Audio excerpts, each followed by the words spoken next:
Bigarrengo bloke tematiko honetan ongizate fisikoa sustatu nahi dugu. Hemen esparru ezberdineko profesionala daude, asko falta dira, beharko genuke beste 5 edo beste 6 aulki gehiago, urrungo bigarrengo edizioan gonbidatuko digu berai ere bai.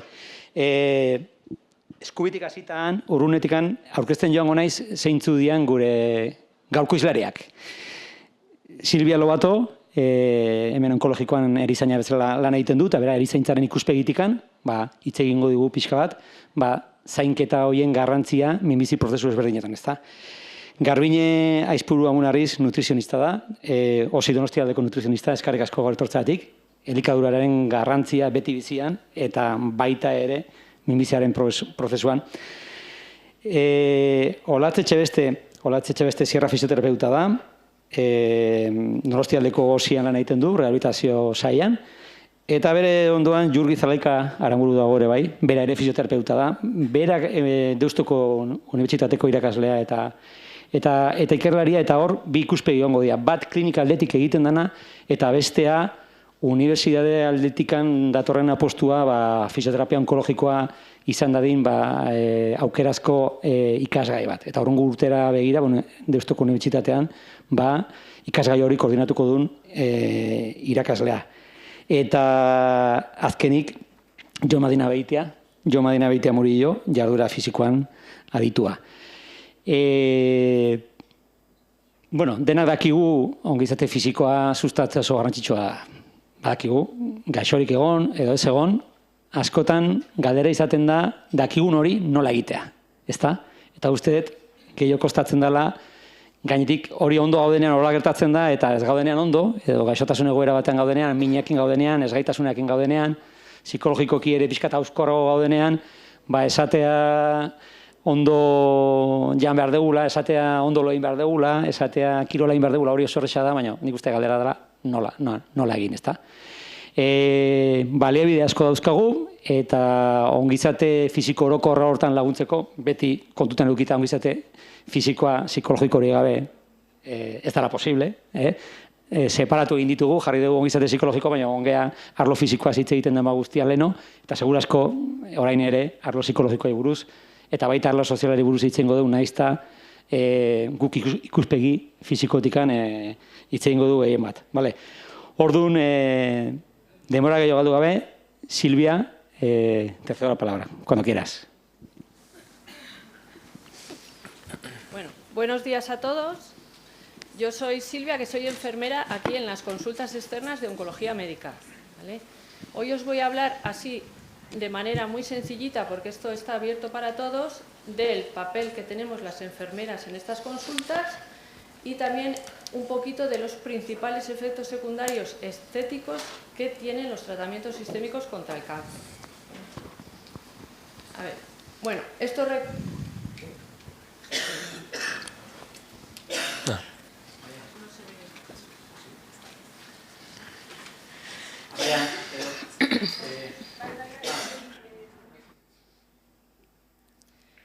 Bueno, os voy contando un poquito cómo es nuestro trabajo en las consultas externas, ¿vale? La enfermería en las consultas externas de oncología médica abarca tareas muy distintas, desde organizar citas, tratamientos, gestionar los volantes y pruebas que sean necesarios. Vale, bueno, estos recuadritos que veis son como un problema técnico, así que los olvidamos y listo, ¿vale? Bueno, hacemos eso, organizar citas, tratamientos, gestionamos volantes y pruebas y todo eso lo hacemos desde la consulta y también desde el comité de tumores que se ha nombrado en el bloque anterior al que acudimos semanalmente, ¿vale? Aparte de eso, en la consulta también realizamos extracciones de sangre, realizamos alguna cura y alguna limpieza de alguna vía central, ¿vale? Luego, en nuestro papel en concreto con el paciente también explicamos cuando un paciente empieza un tratamiento o tiene un cambio de tratamiento, le explicamos en qué consiste ese tratamiento, los principales efectos secundarios que puede tener, le resolvemos las dudas que le puedan surgir y le hacemos recomendaciones para esos efectos secundarios, ¿vale? Luego también en nuestro día a día, valorando analítica y valorando el estado físico del paciente, confirmamos tratamientos que ya están pautados por el oncólogo y los confirmamos nosotros desde la consulta. Muchas veces eso se realiza telefónicamente, hablando con el paciente, y le gestionamos su tratamiento para el día siguiente, ¿vale? Y luego hacemos un poco también como de intermediario. Pues a veces recibimos llamadas de pacientes que tienen alguna duda o necesitan algo y o bien las podemos resolver nosotras solas o les ponemos en contacto con el oncólogo para que las resuelva si es necesario, ¿vale? Luego, en los principales efectos secundarios estéticos de los tratamientos. Bueno, los tratamientos contra el cáncer pueden ser locales, que se aplican a una zona del cuerpo en concreto, o sistémicos, que son los tratamientos que pautamos en oncología médica, ¿vale? Los tratamientos sistémicos viajan a través de la sangre por todo el cuerpo. Entonces, los efectos secundarios de dichos tratamientos pueden ser en cualquier parte del cuerpo, ¿vale? Los principales tratamientos secundarios estéticos de los que vamos a hablar son la alopecia, las alteraciones en la piel y en las uñas y los cambios del peso, ¿vale? La alopecia es la caída del cabello que puede ser total o, según el tratamiento, a veces solo es parcial, con disminución del espesor y con una pobreza capilar, y también la caída de las cejas, las pestañas, el vello púbico y el resto del vello corporal, ¿vale? Esta caída es reversible después del tratamiento, pero muchas veces es con cambio de las características del pelo, como que sale más rizado, más canoso, y al principio, sobre todo, es bastante desigual y a veces no es total la recuperación del cabello, ¿vale? Las recomendaciones que damos desde enfermería, pues es primero cortarlo con anterioridad a la caída para que esa caída no impresione tanto al paciente, ¿vale? Ya que cuando empieza a caer se ve en las almohadas, en los cepillos, en la ropa, ¿vale? Y les comentamos cómo va a ser esa caída, si va a ser rápida, porque hay tratamientos en los que se cae a las 2 o 3 semanas, o va a ser más paulatina, que en algunos tratamientos la caída es más lentamente, ¿vale? Para esa caída se pueden utilizar pelucas, gorros, turbantes, pañuelos. Eso es una decisión personal del propio paciente, ¿vale? Para la caída de las cejas, pues existe el recurso de la micropigmentación y el maquillaje también, ¿vale? Y recomendamos siempre proteger el cuero cabelludo del sol, que es muy importante.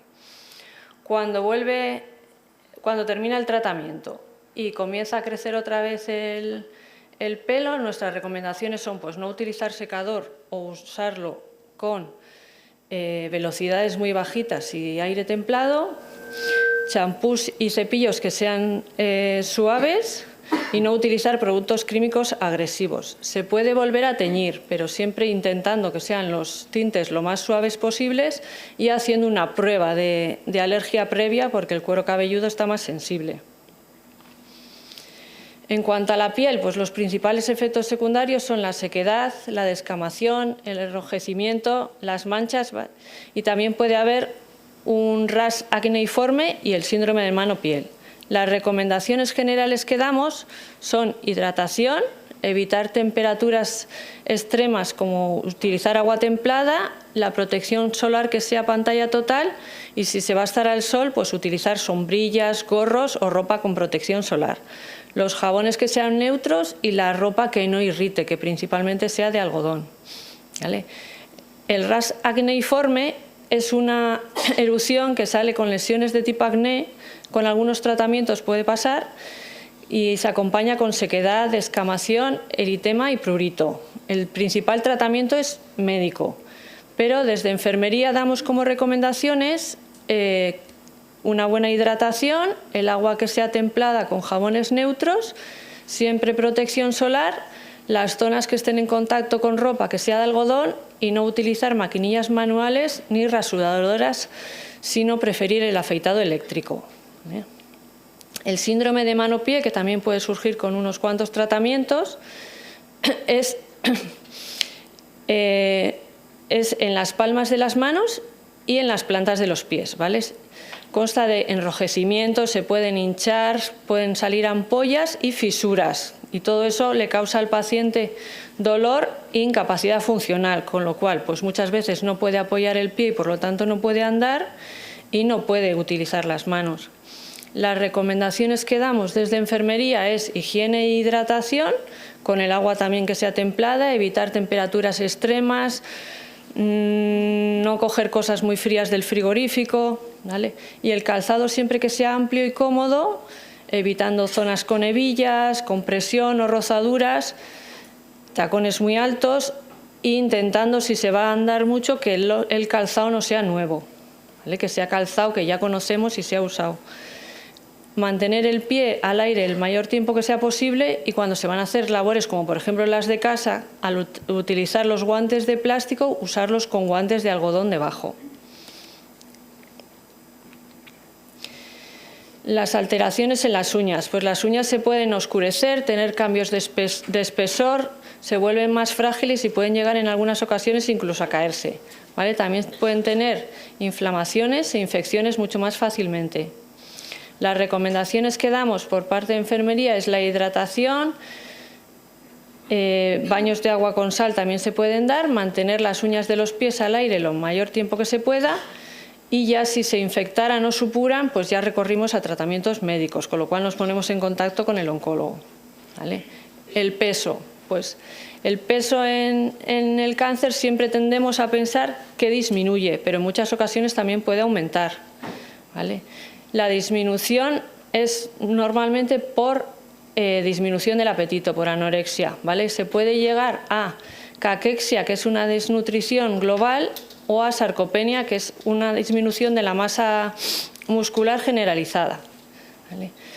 En caso de disminución de peso, ¿qué recomendamos? Pues aumentar la ingesta de alimentos calóricos y proteicos, priorizándolos, ¿vale? Comer en poquitas cantidades y muy a menudo y mantener la actividad física en la medida de lo posible porque ayuda a que aumente el apetito y a mantener la masa muscular.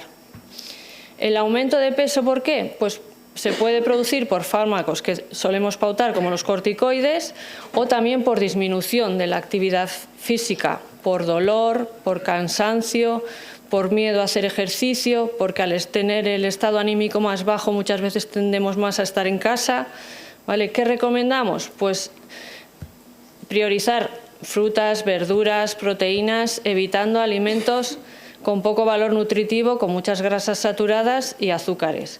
Y mantener la actividad física, ¿vale? Y como conclusión, ¿qué os diría? Pues que la enfermería, desde las consultas externas de oncología,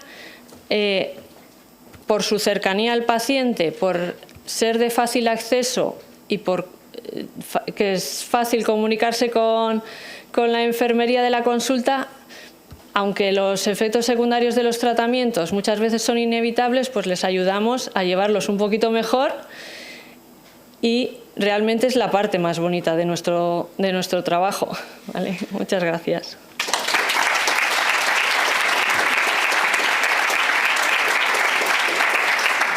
Muchas gracias, Silvia. Garbiñe, aurrera, nahi zuren.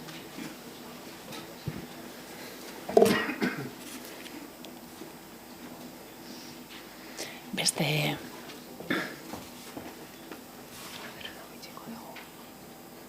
Hau piztuta eta hau jarrita. Ez da... Bola egin du leheno berak ere Ados, berak etzeuka. Nik uste kendu egiten dizuela Garbiñe. Ados. Txegorea zein da? Garbiñe presentazioa. Vale. Gero zu mugitzen dezu ja. Beira, etxe dago, txaine.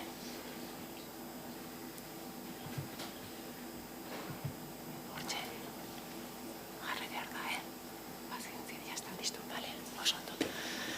Bueno, egunon a todos y a todas. Buenos días.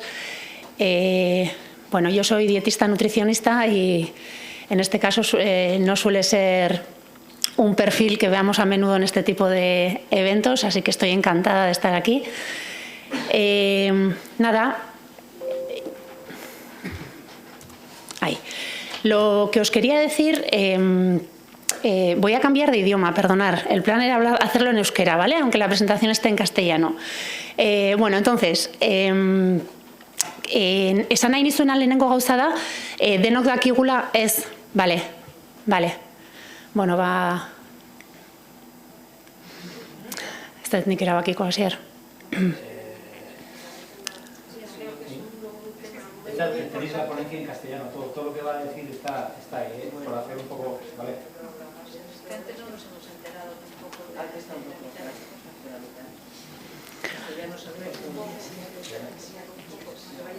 Bueno, vamos a hacer un visto. Astu. La pixka tengo de eso, eta Ez dira berrixa jartzen, Bueno, bai, está.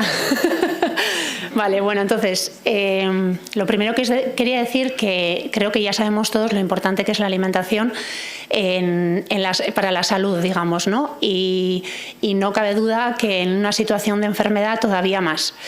Yo diría que la alimentación en el paciente oncológico es clave, tanto en la prevención como en el tratamiento, ¿vale? Y además de clave, indispensable. Si hablamos de salud, osasuna hitz egiten deunean, hablamos de salud física y salud emocional, ¿no? O psicológica.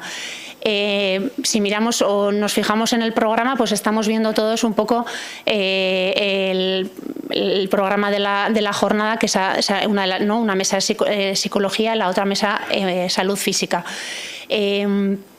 En lo físico, ¿vale? Siempre nos vamos a encontrar, ¿no?, un listado de factores que influyen, ¿no? Y la alimentación siempre está en ella.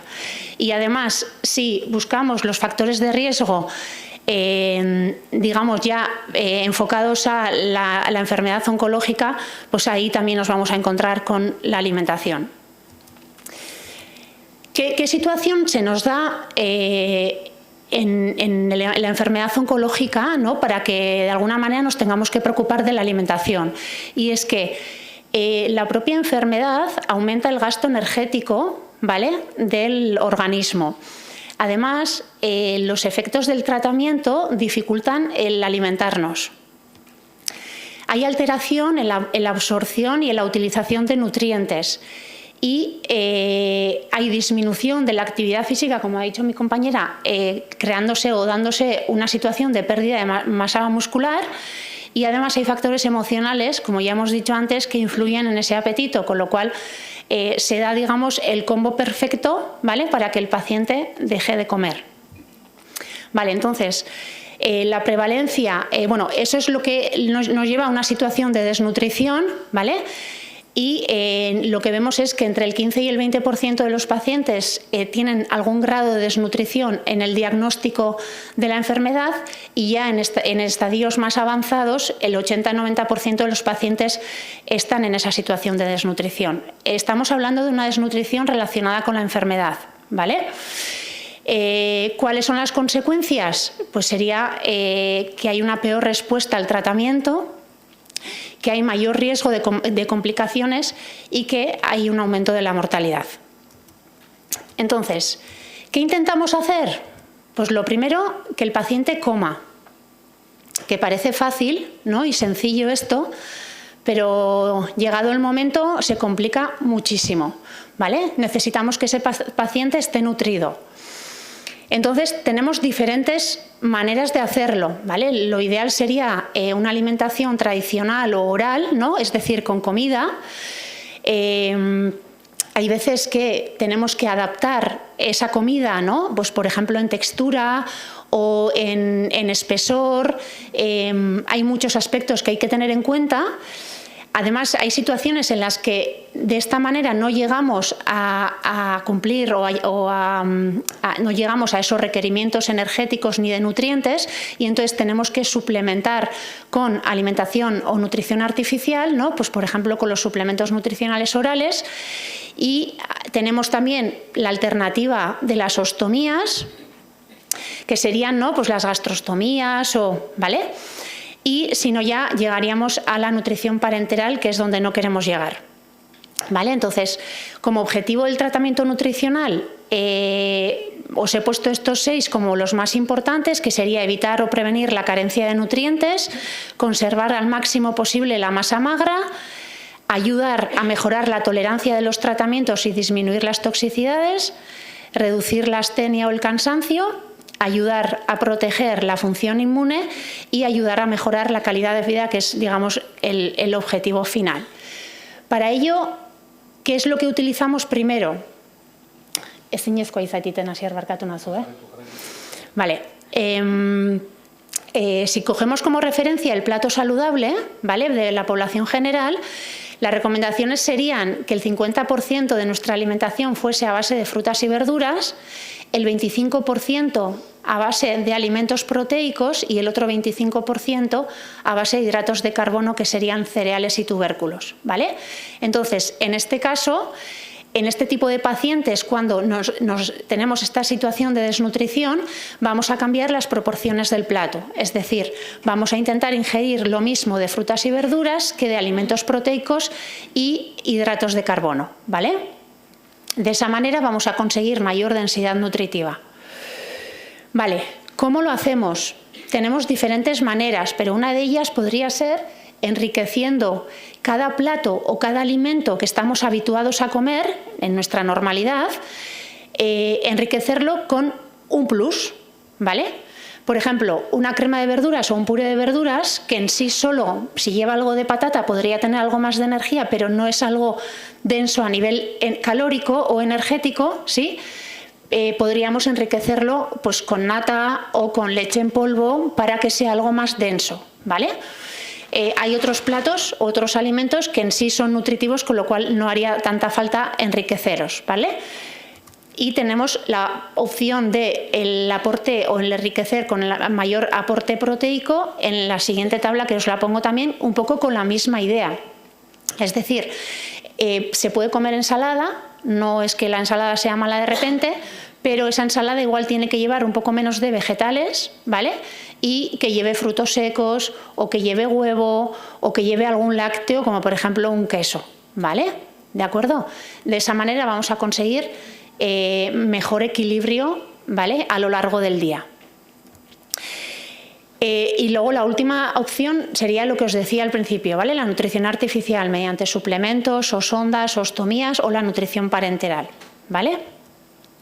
¿Qué nos pasa? Que nos encontramos con todos los efectos secundarios de los tratamientos, ¿vale?, que es lo temido y que normalmente suelen llegar, ¿vale?, como falta de apetito o con alguna mucositis, es decir, inflamación de las mucosas, ¿vale?, diarreas, estreñimiento, bueno, los conocéis, ¿vale? Y en este caso, cada síntoma tiene sus propias recomendaciones, ¿vale? Era muy difícil en 10 minutos ponerme a deciros cuáles son cada recomendación de cada síntoma, ¿vale? Entonces, la idea es que con cada paciente, viendo qué situación tiene, ¿vale?, y con mucha paciencia, vayamos intentando poco a poco mejorar la situación en ese momento del paciente. De todas formas, os he puesto aquí como un recurso online las guías de la ICO, que es el Instituto Catalán de Oncología, y de la Fundación Alicia, ¿vale?, que viene muchísima información, ¿vale? Son PDFs, se pueden descargar gratis, están súper accesibles y hay muchísimos recursos, empezando por recetas que muchas veces no sabemos ni qué poner para comer, ¿vale? ¿De acuerdo? Además de recomendaciones. Y como conclusiones, pues lo que os sería un poco repetirme lo que he dicho al principio, ¿no? Que la nutrición es un pilar en el tratamiento oncológico, que la intervención nutricional es fundamental en todas las etapas de la enfermedad, tanto en la prevención como durante el tratamiento y también en situaciones paliativas, que la intervención nutricional temprana es clave para la evolución del estado nutricional del paciente. Adaptar la alimentación a cada paciente mejora la tolerancia a los tratamientos y la calidad de vida, y que para todo esto es importantísimo la educación al paciente y a su familia, ¿vale?, para que puedan adherirse a las recomendaciones que les damos. Eskerrik asko.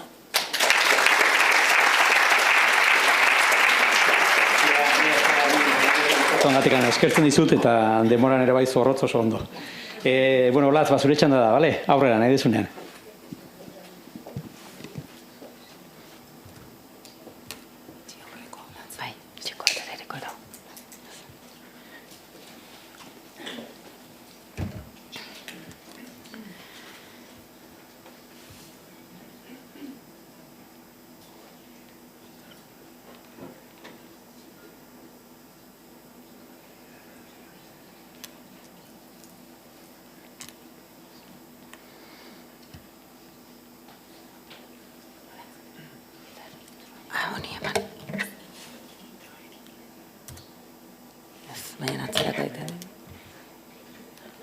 da agertzen hor, esaten dut.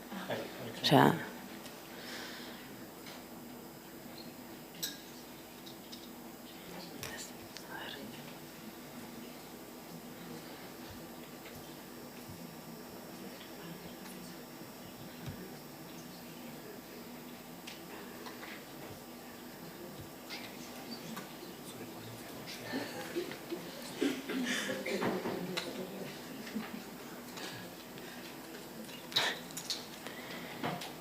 Bueno, zen dut hasiko nahi dago ikin dut, o...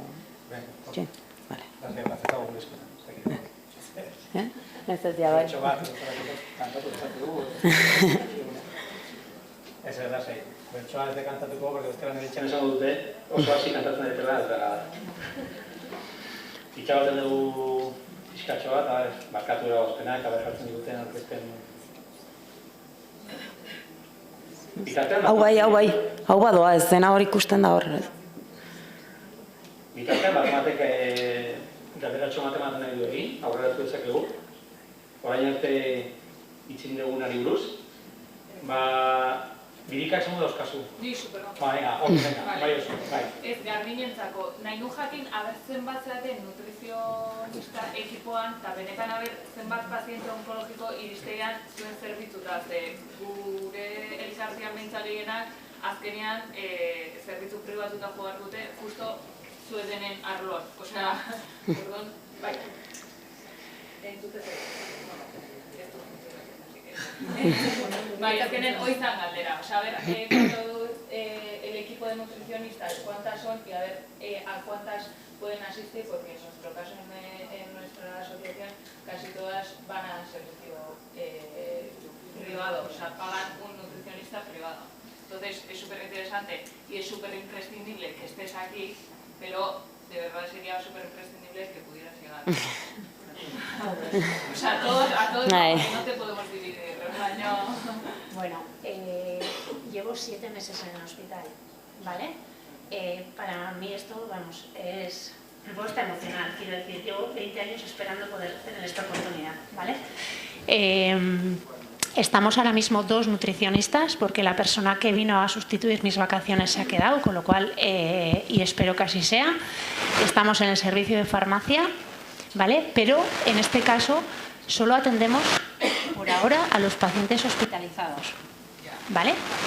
Pero es verdad que yo creo que, bueno... ¿De oncología o de todo el hospital? Hemos empezado en el oncológico, ahora estamos en la planta de hematología, en la cuarta segunda y en la cuarta primera en el edificio de Aránzazu, y la idea es seguir avanzando, ¿vale? Y según vayamos avanzando vamos a necesitar más recursos, porque efectivamente, como tú bien dices, no me puedo dividir, con lo cual, bueno... ez da, neri antzako da, barkatu. Bai. Bueno, pues es lo que te digo. Yo creo que, bueno, algo se ha movido, como es evidente, y tengo toda la esperanza en que va a seguir moviéndose. Seguiremos reivindicando que hace falta muchos. Efectivamente.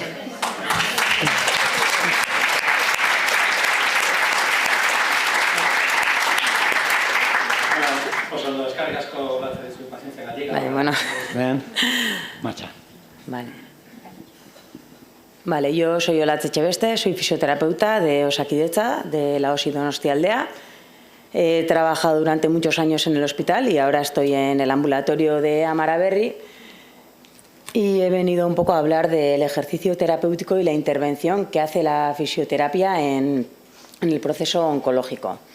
Quería trasladar un poco la idea o traer aquí compartir. No sabía muy bien si iba a haber más pacientes que profesionales, no tenía muy claro cuál era el público, tampoco no sabía muy bien luego qué temas se iban a abordar. Parece que luego del ejercicio se va a hablar bastante, entonces voy a intentar pasar la primera parte que es sobre el ejercicio terapéutico, incidiendo en las cosas más importantes, y luego centrarme un poco en el momento de intervención que tenemos en el... que hacemos desde Osakidetza, ¿vale? Entonces, respecto al ejercicio terapéutico, es el acondicionamiento que tiene como objetivo mejorar la calidad de vida, función e independencia del paciente. El ejercicio terapéutico en el paciente oncológico ayuda a mejorar los resultados del tratamiento disminuye morbilidad y mortalidad durante y después del tratamiento. Y el ejercicio terapéutico es útil en todas las fases. Hay mucha evidencia respecto a esto, ahora está en auge, luego los dos compañeros van a seguir hablando sobre el ejercicio terapéutico, pero los beneficios que ya están estudiados y habla la evidencia es que con el ejercicio terapéutico se consigue disminuir la fatiga en el paciente oncológico, mejorar la movilidad, controlar el dolor, el bienestar psicológico, que antes hemos hablado que tan importante es, y mejora la calidad de vida.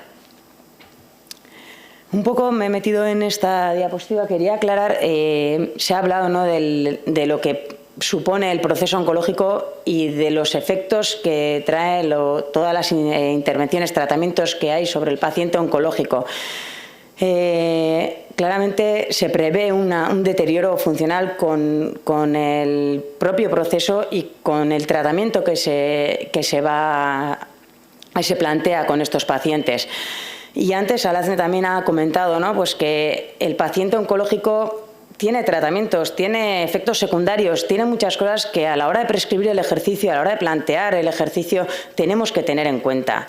No es prescribir el ejercicio como decimos, no, un entrenamiento. Bueno, es un entrenamiento, nosotros prescribimos ejercicio físico, es ejercicio terapéutico. Es importante lo que ella decía, ¿no? Pues yo quiero hacer esto, pero voy a ver los oncólogos que dicen, ¿no? Vamos a ver qué está pasando con el proceso oncológico o con el tratamiento que está recibiendo. Así poder individualizar el plan, así poder actuar sin dañar, sin perjudicar, sin interferir. Antes hablábamos también de interferir tratamientos. Tenemos que conocer, ¿no? Y no sin objetivo de fragilizar el paciente oncológico. Está claro que el nivel funcional baja tanto durante el recibimiento del tratamiento. No es casualidad que la Asociación Americana contra el Cáncer y la Organización Mundial de la Salud dan las mismas recomendaciones, uno para el paciente oncológico y otro para la población en general. Y es verdad que esto es lo que hoy en día se considera que es lo óptimo, ¿no? Se recomienda a toda la población, incluso al paciente oncológico, pero en el paciente oncológico pues tenemos que tener en cuenta muchos más factores.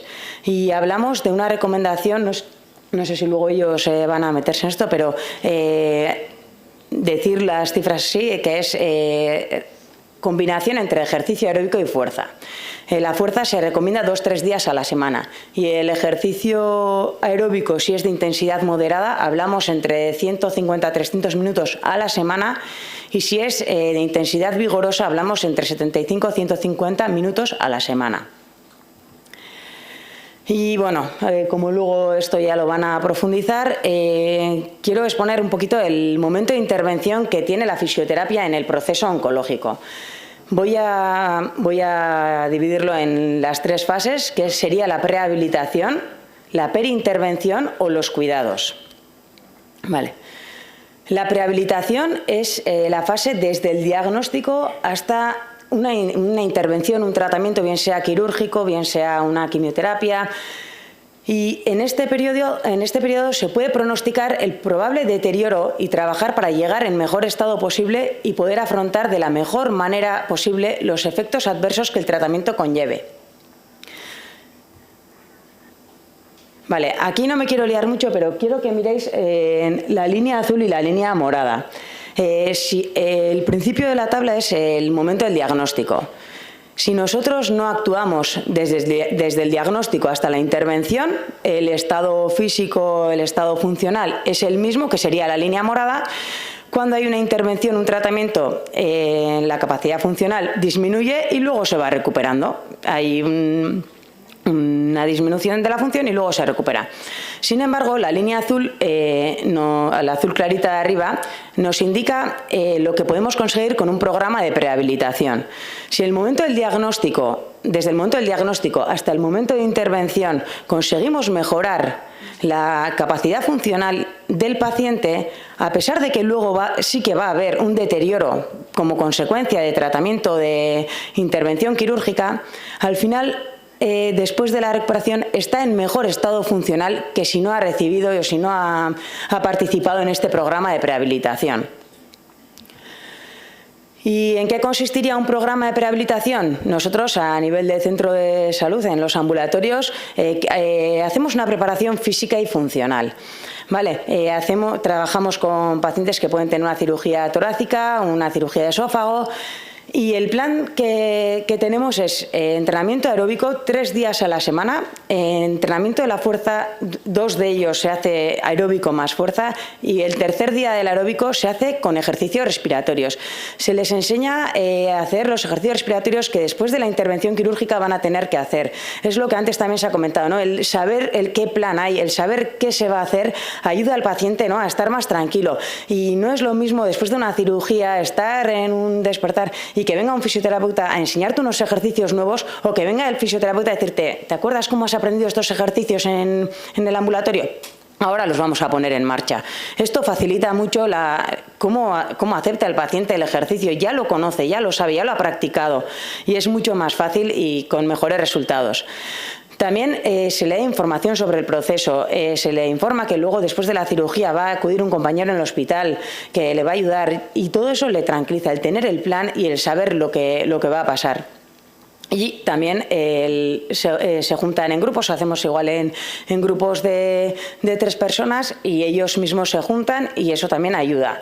Y ejercicio aeróbico hacen 3 días a la semana, media hora de ejercicio aeróbico, añadiendo los 2 días de fuerza, y se les enseña y se les da pautas para la progresión y para poder hacer ejercicio en domicilio. Ahí conseguimos una mejora de la funcionalidad que luego ayuda que después de la cirugía termine en mejor condición física.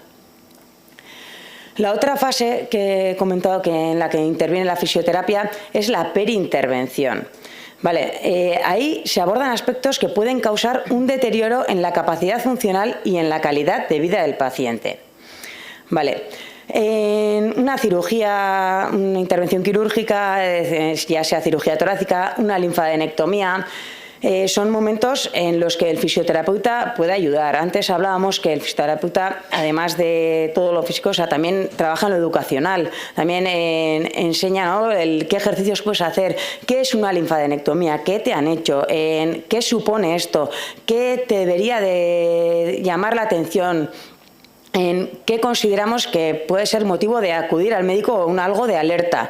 Fisioterapeuta acude a la habitación con este folleto que tenéis ahí, que podéis ver, y explica todo esto al paciente, a la paciente que ha tenido una linfadenectomía. En caso de los amputados, se trabaja el muñón para tener buenas condiciones para, por ejemplo, en un osteosarcoma, si hay una amputación de miembro inferior y hay que protetizar, hay que cuidar el muñón, hay que darle una forma para poder protetizar. En todo eso actúa el fisioterapeuta a nivel, aquí se hace en el hospital. La fase de protetización no es un camino largo, pues en todo eso acompaña el fisioterapeuta. Y los fisioterapeutas actuamos tanto en el hospital como en centros de salud, ¿vale? Y en casos pues muy puntuales indicados también hacemos fisioterapia domiciliaria.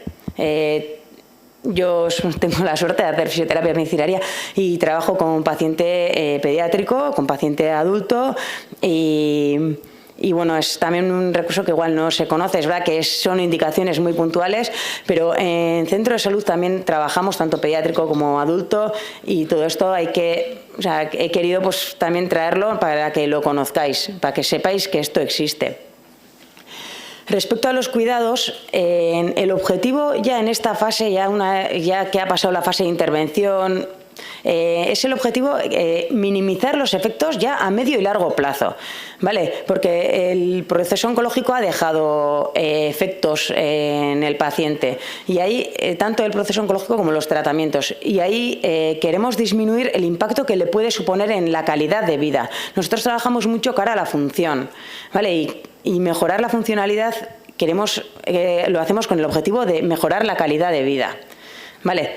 El objetivo principal sería disminuir la incapacidad, y para eso necesitamos aumentar el nivel de dependencia y mejorar capacidades físicas. En todas estas fases hablamos, el ejercicio terapéutico es una herramienta que nosotros usamos a diario, pero por ejemplo, en aumentar el nivel de dependencia, educamos tanto al paciente como al entorno. ¿Vale? Ayudas técnicas, a veces ahí hace falta pues que ha habido un problema a nivel de pie, que hay que usar un taca-taca, o bastones, o muletas, o qué usamos, cómo usamos, qué altura, todo esto hay que trabajarlo, y en los fisioterapeutas en esta fase os podemos ayudar. De hecho, os ayudamos. Y ahí la foto también pues de un boxeo. Pues esto hay que probarlo, hay que usarlo, hay que dar las indicaciones. Tanto al paciente como a la familia. Respecto a mejorar capacidades físicas, hablamos del ejercicio aeróbico, fuerza, trabajo de equilibrio, personalizado en lo que cada uno necesita. Nuestros ejemplos pueden ser polineuropatías, puede ser el linfedema, que antes ha salido el tema, ¿vale? Después de una linfadenectomía puede haber un linfedema, y el fisioterapeuta es quien aborda ese linfedema. Hoy en día, la actualidad y la evidencia ya nos está diciendo que las medidas de compresión junto al ejercicio es lo que mejor resultados está dando. Aquí estáis viendo fotos de una paciente nuestra con un vendaje multicapas haciendo ejercicio en el ambulatorio. Instruir al paciente a hacerse un vendaje multicapas, que el paciente no puede instruir al familiar, empoderar al paciente, darle herramientas para que él también pueda tomar decisiones, pueda hacer cosas, y esos autocuidados, no depender tampoco siempre del fisioterapeuta. Entonces, como conclusión, quería decir que la fisioterapia ayuda a prevenir, tratar y minimizar las secuelas derivadas del proceso oncológico y o tratamiento, con el objetivo de mejorar la calidad de vida, y que el fisioterapeuta acompaña e instruye al paciente y al entorno en las diferentes fases tanto de la patología y el tratamiento. Y ahora ya termino. Bueno, quería decir pues que en la OSI Donostialdea, en el servicio de rehabilitación, los fisioterapeutas que estamos intentando formarnos, actualizarnos para mejorar la calidad asistencial en el paciente oncológico. Y bueno, preparando esto, pues también comentando con diferentes compañeras, pues una compañera me recordó una frase de una formación, y me dijo, no, pues que el ejercicio terapéutico debería ser como una de las bases del tratamiento en el paciente oncológico. Hemos visto que tiene un montón de beneficios, tiene evidencia, y a mí también me ha gustado mucho esa frase, y bueno, pues quería terminar compartiéndola con vosotros. Vale, así que es que ricasco.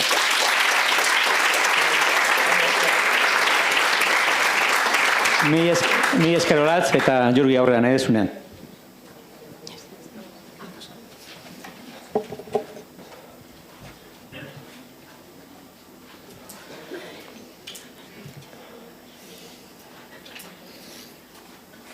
¿Se me oye?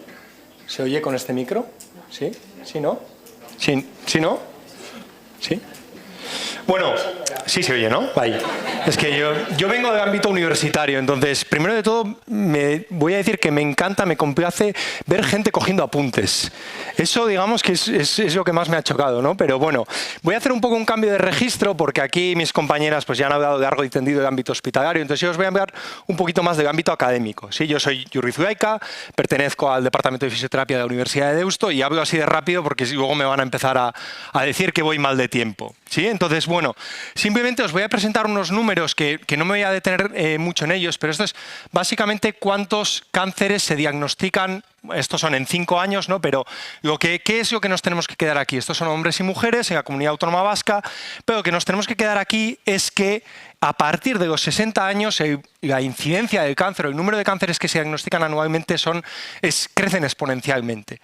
Pero no solo esos cánceres, digamos, van asociados a mutaciones genéticas, sino que además, por el grupo de edad que estamos trabajando, tenemos en gran parte asociadas enfermedades cardiovasculares, tenemos asociadas enfermedades metabólicas, como por ejemplo pueden ser diabetes, hipertensiones, y ya en edades quizás más avanzadas, pues enfermedades neurodegenerativas, ¿no? Pero aquí quiero llegar con todo esto a que cuando hablamos de un paciente oncológico no estamos hablando de una persona que simplemente tiene un cáncer, sino que estamos hablando de una entidad bastante más compleja. Y creo que después, cuando hable del ejercicio, que ya mis compañeras han adelantado mucho, pues nos va a ayudar a entender un poquito más, ¿no? Bien, os voy a hablar ahora de esta pastilla futurística, que no sé si la veis. ¿Sí? Bueno, pues es una pastilla que parece que viene del futuro, que ayuda a prevenir el cáncer en gran medida, estoy generalizando, ¿eh? Que el microambiente del tumor, eso va a hacer que el tumor no pueda reproducirse tan fácilmente. el sistema inmune, que va a atenuar el desarrollo de metástasis, lo va a frenar, que va a regular la reproducción del tumor, es decir, lo que he insistido, ¿no? que digamos, va a frenar esa reproducción y que además va a mejorar las secuelas del tratamiento. ¿Alguien me sabría decir de qué fármaco se trata? Pues efectivamente, como ya se han adelantado, sí, estamos... Bueno, perdón, antes de esto, además es que es un medicamento que es prácticamente gratuito o muy barato, ¿sí? Y no solo hablamos los fisioterapeutas o los profesionales del ejercicio físico de esto, sino que además es la Sociedad Española de Oncología Médica, los mismos que aplican los tratamientos de quimioterapia, los que avalan esto, ¿sí? Y evidentemente, como ya habéis comentado, estoy hablando de ejercicio físico, ¿de acuerdo?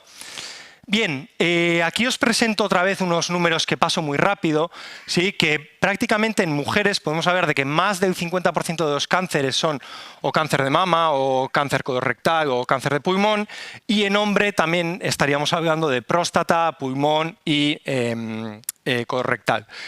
Sin embargo, ya quitando estos números, podemos decir que muchos de todos estos cánceres que presentamos comparten, digamos, unos síntomas comunes.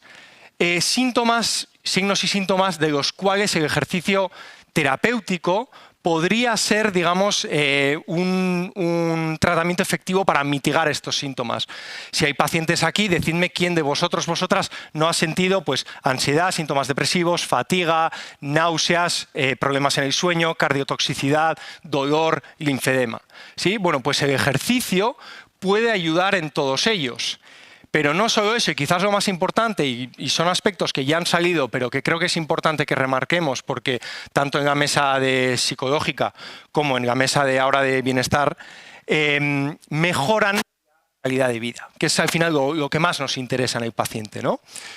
Bien, el ejercicio terapéutico, ¿qué es lo que tenemos que tener en cuenta? Que tendríamos que enfocarlo como si fuese un fármaco. ¿Sí? Es decir, tiene un tipo, una dosis, una frecuencia, y debería recordarnos a otros tratamientos no quirúrgicos como la radioterapia o la quimioterapia. Son tratamientos que requieren múltiples sesiones. No es como una cirugía que más o menos pues, quito el tumor una vez y ya está, sino que requiere múltiples aplicaciones. Todos tenemos claro que quizás pues, un ibuprofeno, ¿no? A mí me lo pauta un médico y tengo que tomar 600 miligramos cada 8 horas durante 7 días, o el caso de un paracetamol, o si por ejemplo hablo de una radioterapia y tengo que recibir 60 grays en total durante 30 días de lunes a viernes, por lo tanto 2 grays fracción, si hay algún oncólogo radioterápico que me corrija. Pero pues, el ejercicio terapéutico debería pautarse de la misma manera. He puesto aquí un ejemplo muy básico. Por ejemplo, hacer biestia estática a 100 pulsaciones por minuto durante 30 minutos, 3 veces por semana, durante 12 semanas. Es decir, igual que dosificamos un fármaco, deberíamos dosificar ese ejercicio terapéutico. Bien. Digamos que respondiendo a todos estos números y a estas necesidades, ¿qué hacemos desde la Universidad de Deusto, ¿no? ¿Para qué? Para al final formar a los profesionales del futuro. Bueno, pues primero de ello es que el año pasado, bueno, antes de nada, somos un grado joven, llevamos 4 años aquí en Donosti, por lo tanto somos un grado joven, entonces vamos implantando cosas poquito a poco, ¿no? Bien, el año pasado ya implantamos nuevos graduados lo que es la rehabilitación cardiopulmonar, metabólica y oncológica. ¿Por qué lo hemos aunado todo en uno? Pues por lo que os he presentado anteriormente, porque el paciente oncológico no es una persona que tiene un cáncer y ya está, sino que muchas veces tiene otros síntomas o otras entidades patológicas asociadas, ¿no? Entonces, bueno, estos son, digamos, los aspectos que se tratan en este experto.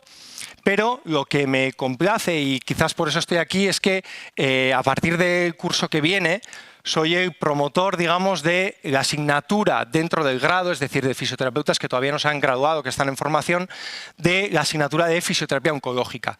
¿Para qué al final? Para dar respuesta a todas estas necesidades que vosotras tenéis. ¿Cuáles van a ser un poquito los objetivos nuestros? Pues importante conocer las bases de las enfermedades oncológicas, ¿sí? ¿Por qué? Porque tenemos la sensación de que sí, somos profesionales de la salud, pero nos falta mucho por conocer, ¿sí? Y nos falta mucho por crear esos equipos interdisciplinares en los que estamos en contacto con oncólogos, tanto radioterápicos como médicos, cirujanos, enfermeras, nutricionistas, ¿sí? Otros profesionales de la salud. conocer los números que hay detrás del cáncer, profundizar en los tipos diferentes de cáncer y el tratamiento médico-quirúrgico que reciben. ¿Para qué? Para después tener en cuenta pues, todas esas interacciones que ya han salido previamente y que pueden darse en cuanto al ejercicio y otros tratamientos de fisioterapia. Conocer los procedimientos específicos que ya os ha comentado aquí mi compañera Olatz para las diferentes secuelas del cáncer, herramientas para hacer una correcta valoración del paciente oncológico y, evidentemente, pues, prescribir el ejercicio terapéutico individualizado dentro de esas dosis que hemos comentado previamente. Os voy a hacer una hipótesis de cuándo podemos hacer ejercicio, cuándo podemos hacer fisioterapia en un paciente oncológico, aunque ya se me han adelantado, ¿sí? Digamos que tenemos un paciente con un cáncer de pulmón, pero es un cáncer de pulmón que así de inicio no se puede operar porque tiene una baja capacidad funcional. Bien, pues estaríamos, ¿por qué no aplicar un pretratamiento? Me estoy secando un poquito de agua, que voy muy rápido y así hago una pausa. Digamos que tenemos un paciente con una pobre capacidad funcional que no es un candidato a cirugía así de inicio. Bien, pues ese paciente sería un candidato para hacer un pretratamiento, una prehabilitación. ¿Cómo? Pues a base de ejercicios aeróbicos, a base de, como ya ha comentado Gats, ejercicios de musculatura inspiratoria para después prepararse para lo que va a venir más adelante, ¿sí? Como hemos comentado que es un paciente que así de inicio no va a poder ser quirúrgico, pues se le aplica un tratamiento neoadyuvante a través de quimioterapia, ¿sí? Bien, pues en esos momentos en los que está en un tratamiento activo con quimioterapia o después radioterapia, podemos hacer unos ejercicios de intensidad baja, ¿sí? Es decir, siempre podemos hacer algo, siempre podemos movernos, ¿sí?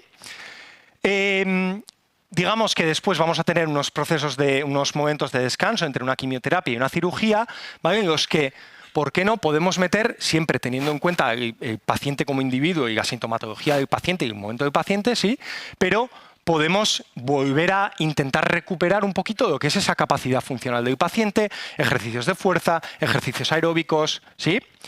En el momento de la cirugía, pues aquí quizás sería más importante meternos ya en lo que viene a ser esa fisioterapia respiratoria, en la que estamos hablando de entrenamientos de la musculatura respiratoria, si hay alguna secuela, vamos a hacer drenaje de secreciones, etcétera, etcétera, ¿vale? Pero al final, ¿qué quiero concluir con todo esto? Que la fisioterapia tiene cabida y que el ejercicio terapéutico tiene cabida en prácticamente todos los aspectos del continuum que llamamos de... Y finalmente, evidentemente, el post-tratamiento sería el objetivo, pues que esa persona vuelva a su actividad a todo el proceso, ¿sí? Para ello, desde la universidad contamos con instalaciones bastante interesantes, bastante potentes, como es el laboratorio de fisiología. Esas pruebas funcionales, pruebas de esfuerzo. Os había traído aquí algún vídeo, pero no se va a ver porque he tenido que pasar el PowerPoint. Y el gimnasio de ejercicio terapéutico, una persona con un paciente oncológico haciendo ejercicio, utilizamos, ¿no? Antes, pero bueno, pues oye, tenemos aquí jaulas en las que podemos realizar un buen peso, subir buen peso, ¿sí? Y zonas donde podemos realizar más ejercicio aeróbico, etcétera. ¿De acuerdo? Pues tenía otro vídeo preparado, pero bueno, no, simplemente son alumnos realizando pues esas prácticas, digamos, de cara a que después el paciente oncológico pueda recibir esos tratamientos basados en ejercicio terapéutico y en otros procedimientos de fisioterapia. Y con esto ya acabo. Simplemente daros las gracias por venir y os dejo aquí mi correo porque como estamos implantando esta asignatura y de verdad que si alguien, cualquiera, tanto profesionales de la salud como asociaciones, como pacientes, tenéis cualquier sugerencia, queréis participar, porque estaríamos encantados de escuchar testimonios reales, de teneros presentes, cualquier persona que quiera participar, de verdad, sentiros libres en escribirme, este es mi correo, y en cualquier cosa estamos en contacto. Vale, es que ricasco.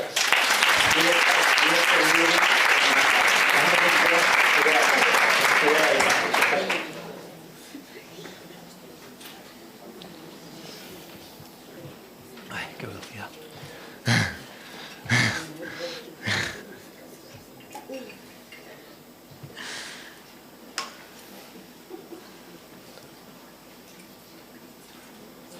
Bueno, muy buenas a todos y a todas. Antes de nada, agradecer la oportunidad de estar en esta mesa porque, al igual que ha dicho mi compañero nutricionista, los educadores y educadoras físico-deportivos muchas veces no estamos invitados a este tipo de eventos. Así que antes de nada, agradecer. Y hay muchos temas de los que voy a hablar que ya se han comentado, pero sí que quiero dar algunas pinceladas sobre algunos en específico, sobre todo para que os vayáis con una idea de qué es el ejercicio, cuándo lo puedo realizar o cuándo no, y que os sirva realmente para algo en vuestro día a día. Entonces, vamos a hablar de diferentes puntos, como qué entendemos por ejercicio físico. Vamos a hablar de algunos conceptos básicos, porque muchas veces hablamos de ejercicio, de deporte, de actividad, pero qué es cada cosa. Y también vamos a diferenciar entre el sedentarismo y la inactividad, porque muchas veces utilizamos estos términos como si fuese todo lo mismo, pero está bien diferenciarlos. Vamos a pasar después a qué nos dice la ciencia respecto al ejercicio físico en el paciente oncológico, los beneficios que tiene. Después veremos qué tipo de entrenamiento nos conviene, qué tipos de entrenamiento hay, el de fuerza, el de aeróbico, ver un poco lo que ya han explicado, pero entrar un poco más a detalle de qué es cada cosa. Y por último, cuánto debo entrenar cada uno en su situación. Primero, ¿qué entendemos por ejercicio físico? Pues como os he dicho, vamos a diferenciar entre estos tres primeros términos, que son la actividad física, el ejercicio físico y el deporte. La actividad física es cualquier movimiento corporal que conlleve un gasto energético mayor que el metabolismo basal.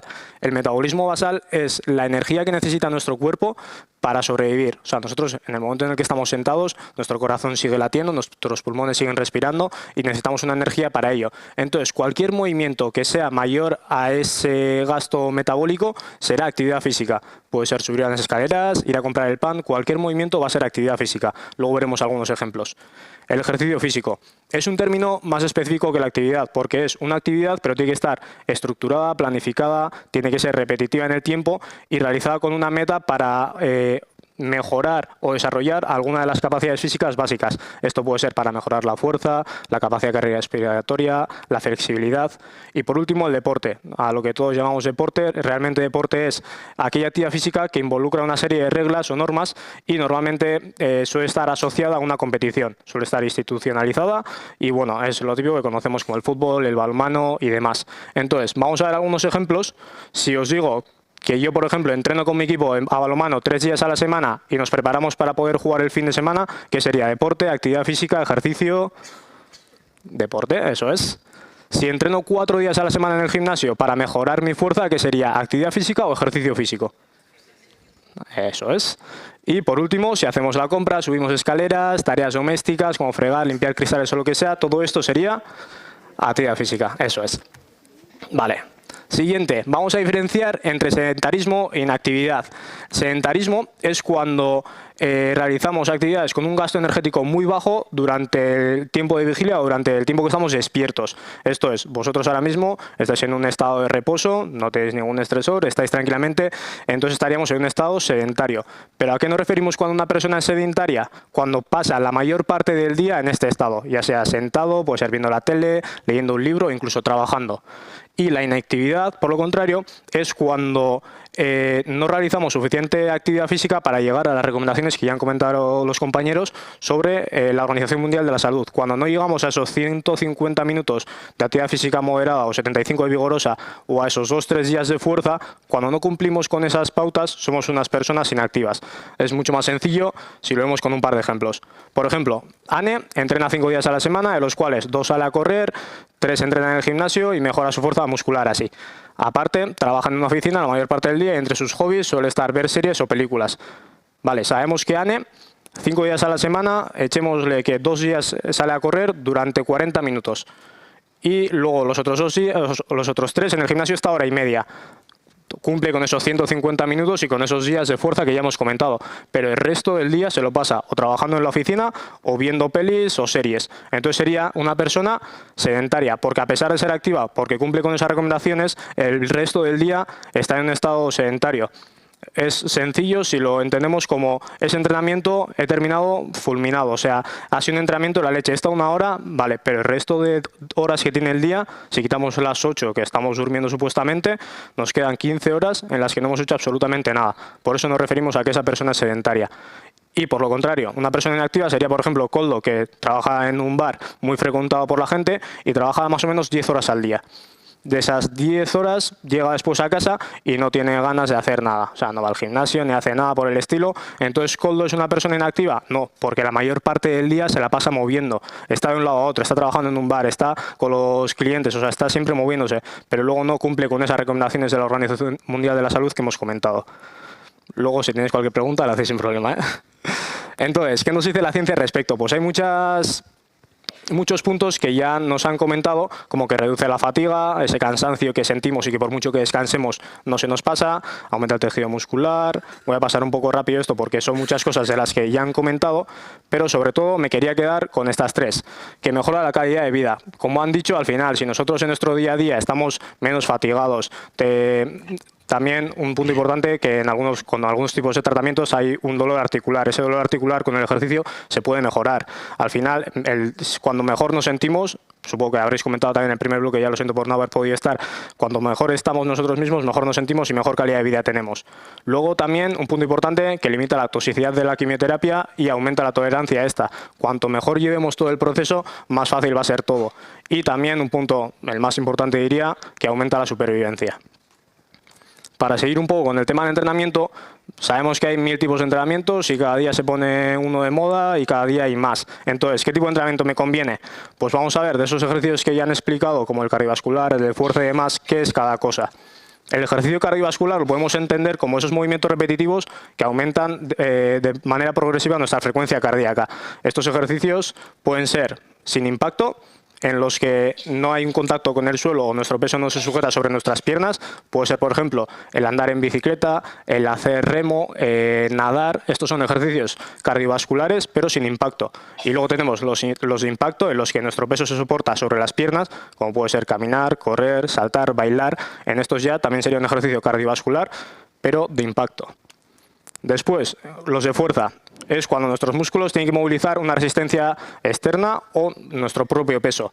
Por eso podemos dividirlos en el que utilizamos nuestro peso corporal o autocargas. Un ejercicio puede ser una sentadilla, las típicas, sentarte y levantarte. Es un ejercicio de fuerza porque estamos venciendo esa resistencia, pero con nuestro propio peso o con pesos externos, en los que podemos utilizar pesas, gomas, máquinas. Siguiendo un poco por esta línea, tenemos los estiramientos, en los que buscan una relajación de la musculatura y aumentar el rango del movimiento, y pueden ser dinámicos, en los que buscamos aumentar este rango de movimiento con ejercicios rítmicos o de rebote, o estáticos, en los que mantenemos una postura durante el tiempo. Y por último, el ejercicio de tipo neural, en los que estimulamos la activación nerviosa de las células musculares. Y en estos tenemos los típicos ejercicios de equilibrio, o también incluso los ejercicios de fuerza pueden llegar a ser un tipo de entrenamiento neural cuando podemos incluir diferentes grupos musculares que exijan una mayor coordinación. Y vale, ya después de toda esta chapa, como han comentado, el ejercicio físico lo tenemos que tener un poco como ese fármaco. Tenemos que utilizarlo de una manera muy determinada. Entonces, los educadores físico-deportivos para ello utilizamos el concepto FIT. FIT nos referimos a frecuencia, intensidad, tipo y tiempo. Empezando por frecuencia. ¿Cuántas veces tengo que realizar ejercicio o actividad física a la semana? Pues sabemos que para que haya adaptaciones crónicas, para que realmente veamos beneficios sobre ello, tenemos que realizarlo en el tiempo. Esto no es levanto una pesa 3 veces y ya tengo todos los beneficios que hemos visto antes, sino tenemos que ir realizándolo en el tiempo. Entonces, la actividad física, que es el mantenernos activos, deberíamos hacerlo 7 días a la semana. O sea, siempre intentar mantenernos lo más activo posible. El aeróbico, mínimo 3 días por semana, pero si son 5, mejor. El de fuerza, sabemos que la Organización Mundial de la Salud nos dice que tenemos que hacerlo mínimo 2 veces por semana, al igual que la flexibilidad. Luego, la intensidad. Está muy bien, como han dicho, pues el utilizar la frecuencia cardíaca para medir a qué intensidad tengo que entrenar o no, pero sabemos que realmente en nuestro día a día no es algo útil, porque normalmente la gran mayoría de personas no van con el reloj o en el pulsómetro viendo si estoy caminando a 120 pulsaciones o a 105. Entonces, sabemos que hay una relación positiva entre la intensidad del ejercicio y los beneficios de este, pero quería daros una herramienta muy sencilla que es como el TOL test o test del habla. Podemos medir la intensidad simplemente saliendo a caminar, a correr con una persona al lado. Por ejemplo, vamos a dividir la intensidad en intensidad suave, digamos, moderada o vigorosa. La intensidad suave es, por ejemplo, si yo voy con un amigo a caminar y estamos caminando y voy hablando sin problema, diríamos que estamos a una intensidad suave, porque puedo mantener esa conversación y no me falta el aire. Si ya empezamos a subir una cuesta y, por ejemplo, podría hablar más o menos, pero no sería capaz de cantar, por ejemplo, una canción, que me cuesta ya un poco más respirar, estamos hablando de una intensidad moderada. Y si ya encima en la cuesta arriba empezamos a correr y podemos decir palabras sueltas y veo que no puedo casi ni decir esas palabras, podríamos hablar de una intensidad ya vigorosa. Es una herramienta muy sencilla que para poder medir esas intensidades en nuestro día a día. El tipo de entrenamiento. Hemos visto ya que hay diferentes tipos, como puede ser aeróbico, el de fuerza, equilibrio, flexibilidad, y al final cada tipo de entrenamiento va a tener unos efectos sobre el organismo, como puede ser mejorar el consumo máximo de oxígeno, mejorar las fibras musculares, el sistema nervioso. Entonces, dependiendo de nuestra situación, también tenemos que adaptar este tipo de entrenamiento. Y por último, el tiempo. Lo que hemos dicho, hay recomendaciones, pero tenemos que adaptarnos a cada uno. Somos muy conscientes de que no todos los días tenemos el mismo tiempo, ni las mismas ganas, ni nos apetece igual. Entonces, aprovechar siempre el momento que tengáis. El día que tengáis media hora para entrenar, aprovechar esa media hora. El día que tengáis 5 minutos, aunque os parezca una tontería, hacer esos 5 minutos. Porque hacer un poco de ejercicio siempre va a ser mejor que no hacer nada. Entonces, con todas las herramientas que hemos visto y los diferentes tipos de ejercicio, igual no puedo salir a correr 1 hora, pero puedo hacer un circuito de media hora en los que intervenga, o sea, en los que haga fuerza y aeróbico y tener ese beneficio. Al final, lo más importante y con lo que quiero que os quedéis es eso, que un poco de ejercicio siempre va a ser mejor que nada y que no necesitamos 3 horas al día para entrenar, sino con poquitos ratos que tengamos durante el día, los beneficios también son muy grandes. Finalmente, como han dicho, hay recomendaciones en las que, dependiendo del tipo de efecto secundario, podemos realizar ejercicio aeróbico, de fuerza o una combinación de ambas. Esta es el American Sports, o sea, College of Sports Medicine. Hay muchas otras recomendaciones y realmente hoy en día tenemos la suerte de que hay varias herramientas que nos pueden ayudar un poco o guiar un poco en esto del entrenamiento. Así que muchas gracias.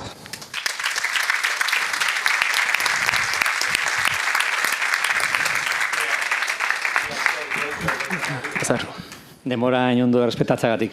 Bueno, ondo goaz, lasai. 30 minutu dauzkagu eta 30 minutu askotarako ematen dute.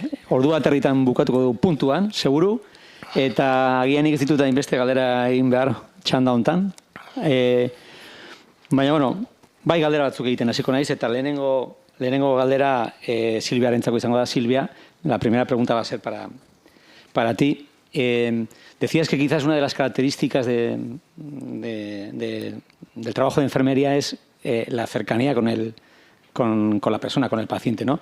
Estoy de acuerdo contigo y decías 2 cosas importantes.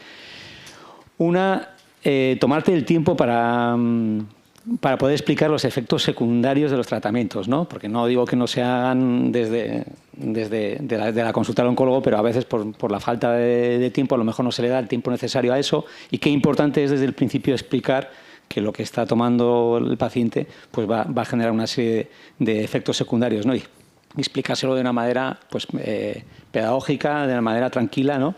Porque aunque lo que le vayas a decir a lo mejor no le gusta, pues entiendo que depende de cómo se lo dices, pues le da confianza. Y luego la otra función, que es un poco el seguimiento, ¿no? O sea, me imagino el seguimiento de los parámetros, como puede ser la medición de la tensión o ver cómo está la frecuencia respiratoria. Claro, parámetros que son importantes para saber si esa medicación pues, está generando algún tipo de efecto o no. Entiendo que ese trabajo que hacéis el paciente lo agradece, ¿no? Que de alguna manera hace que tenga un aumento de confianza en pensar que el proceso en el que está pues va a poder ir mejor, ¿no? Bueno, sí, realmente hay muchos pacientes que luego te lo agradecen directamente, te dicen que se han sentido mejor, que se han sentido apoyados, que les has ayudado en su proceso. Igual hay temporadas que durante un mes o lo que sea tienes que hablar con ellos semanalmente o lo que sea, y cuando termina ese momento te dan las gracias y dicen que se han sentido comprendidos, que les has apoyado y que les has ayudado en sus dudas o en sus problemas. Siempre dependemos del tiempo. En oncología las consultas tienen un volumen muy importante, pero bueno, intentamos dentro de lo que podemos dedicarle el tiempo al paciente, aunque muchas veces no sea el suficiente, porque no puedes dedicarle igual 1 hora y media o 2 horas a un paciente, igual sí haría falta, pero intentamos que con el tiempo que tenemos sea lo suficientemente completa la atención. Muchas gracias. Garbiñe, esan duzu askotan gertatzen dena jateko gogoa jetxe egiten dela, ezta? Eta zuk nutrizionista bezala nola ikusten duzu, ze estrategia dauzkazue pertsona horren jateko gogo hori handitzeko. Pentsatzen dut nola diseinatu daitezken dietak, ez da igual testura aldetik edo bistatik sartzen dian janariak edo, nahi esan, nutrizionalki egokia den edo ez bai, baina beste aldetik bisualki eta usaimen aldetik ere zerbait atsegina izatea pentsatzen garrantzitsua izango dela, jateko gogorik ez daukan pertsona bati saiatzeko jan dezaken eta gainetik interesatzen dian elikagaiak, ezta? Nola egiten dezute hori? Esango nizuke, aprobetxatu beharko genukela eguneko ordu guztiak onak dira jateko. Orduan, normaltasun baten barruan, banatzen dugun hori, igual egoera hauetan ez da beharrezkoa banatzea, baizik eta gogo gehiago eukitzake momentu horiek aprobetxatu jan alizateko eta gehitzen juteko, ez? Esan zuten. Vale. Que susmoanekan. Noski, bestelare bai, denoi gustatzen zaigu plateran zerbait, ez? Bisualki gustatzen zaigun zerbait aurkitzea, goxotasunarekin, ez? Prestatzea, eta hemen, batzutan ospitalean edo hospitalizazioan, zailtasuna ditugu zentzu honetan, ezin dugu ez dalako etxean bezala, naiz eta zoragarria dan egiten duten lana, baina etxean errestasun gehiago dago, rekurso gehiago dazkagu, baina nik erantzungo nizuke, hori ez, momentu oro aprobetxatzea gehitzen juteko, otordu txiki horiek egiten juteko, gustoko deguna, edo gehiago ezakit apetentzia gehiago edo gehiago erakartzen digun hori, batzutan gauza lehorrak dira, hotzak, usai gutxi dutenak, faktore asko sartzen dira tartean. Nos dice Garbiñe lo importante que es cuando empieza a haber una disminución de apetito, claro, y tenemos ganas de comer menos, ¿cómo podemos hacer para que una persona pueda comer más, ¿no? Entonces, parece que puede ser importante que trabajemos un poco con ese aspecto visual que pueden tener los alimentos, ¿no? Incluso el tema olfativo de intentar preguntar al paciente qué tipo de alimentos le pueden gustar más y de ahí pues poder hacer unos menús un poquito más atractivos. Y siguiendo contigo, Garbiñe, te quería preguntar, como adelantabais, hay una serie de efectos a nivel de las uñas, a nivel de la piel.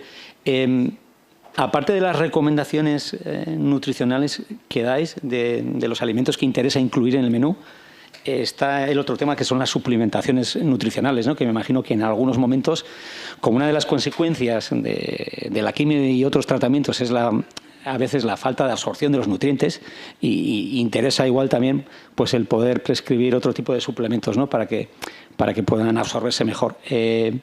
¿Cómo combináis las recomendaciones nutricionales con las suplementaciones nutricionales, sobre todo en el paciente en cáncer? Lo que hacemos es monitorizar al paciente con analíticas de sangre. Entonces se hace un perfil nutricional y se ven las carencias que puede haber. En el equipo, además de nutricionistas, hay farmacéuticos y son los que normalmente hacen este tipo de función. Si hay algún tipo de carencia, se suplementa con lo que haga falta. Oso ondo, Garbiñe, eskerrik asko. Soy Bionzaco, dijo a Galdera, para vosotros dos, ¿vale? Claro, cuando tenemos a alguien que tiene dolor, que depende en qué proceso, en qué momento estemos, que tiene dolor, incluso que tiene incapacidad para poder moverse, incluso que tiene inflamación, ¿qué estrategias pensáis que son las mejores para favorecer la adherencia o a través del movimiento o a través incluso, sobre todo, cuando le estamos solicitando que se mueva, ¿no? O que sea más activo o que haga algún ejercicio físico? ¿Qué estrategias pensáis que se pueden utilizar para poder implantar cuando hay fatiga y cuando hay dolor? Porque es muchas veces lo que nos pasa, ¿no? Si queremos que alguien haga un movimiento para conseguir una función, para cumplir un objetivo, pero tenemos que intentar que lo haga, como decía John, con una frecuencia, ¿no? Que sea capaz de que durante las semanas, de alguna manera, le motive lo que le pides, porque si no, La experiencia a mí me dice que si hay dolor, que si hay cansancio y no me motiva lo que hago, yo me voy. Porque digo, total, además me encuentro peor de antes de empezar. Ahí va. Bueno, que luego me echarán la bronca.